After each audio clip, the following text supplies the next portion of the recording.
Depuis l'aube des civilisations, les êtres humains entretiennent un lien profond et presque sacré avec la nature. Un lien fait d'admiration, mais aussi de crainte.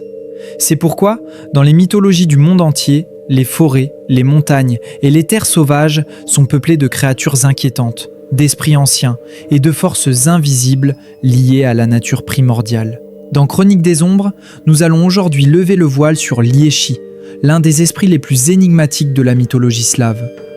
Connu sous différentes appellations selon les régions, Liéchi est avant tout l'esprit de la forêt, le gardien silencieux des arbres, des animaux et de tout ce qui vit sous la canopée. Liéchi n'a pas de forme unique.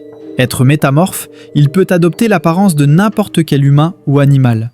Cependant, il est souvent décrit prenant la forme du loup ou de l'ours, deux créatures directement placées sous sa protection, symbole de la puissance sauvage des bois. Lorsqu'il se manifeste sous l'apparence d'un vieil homme, Liéchi est ridé, couvert de la tête aux pieds de longs cheveux verts ou d'une fourrure mêlée de mousse et de branches. Quand il choisit de devenir un géant, chacun de ses pas fait vibrer la terre, et le moindre mouvement de son corps fait souffler le vent à travers la forêt.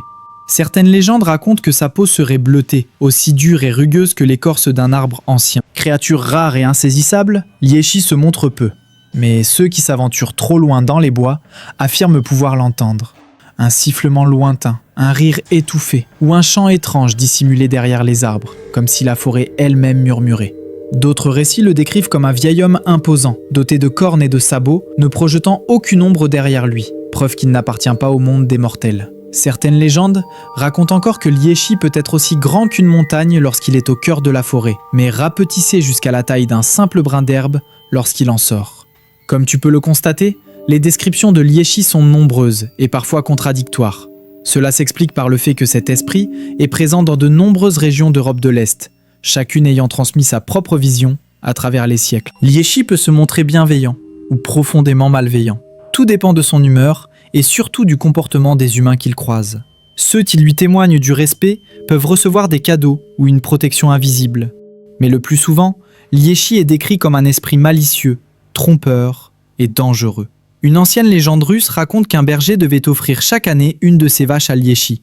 S'il manquait à ce rituel, l'esprit vengeur détruisait tout son troupeau. Mais lorsque Liéchi décidait de tourmenter un humain, rien ne pouvait l'en empêcher. Il prenait alors l'apparence d'un simple voyageur et engageait la conversation avec un passant, un paysan, un chasseur ou une femme rentrant chez elle.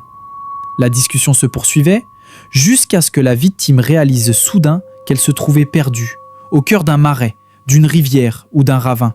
À cet instant, un grand rire résonnait dans les bois. Le voyageur avait disparu. Et au loin, entre les arbres, Liéchi observait sa proie, un sourire moqueur figé sur son visage. Aujourd'hui encore, Liéchi continue de hanter l'imaginaire collectif. Il apparaît notamment dans The Witcher 3 Wild Hunt, où il est représenté comme un esprit ancien de la forêt, dangereux et imprévisible, affronté par le sorceleur Geralt. Ainsi s'achève cette chronique consacrée à Liéchi, l'ombre vivante des forêts slaves. Si cette plongée au cœur des légendes t'a plu et que tu souhaites découvrir d'autres récits surgis des ténèbres, abonne-toi à Chronique des Ombres et laisse un commentaire. À très bientôt pour une nouvelle histoire venue de l'ombre.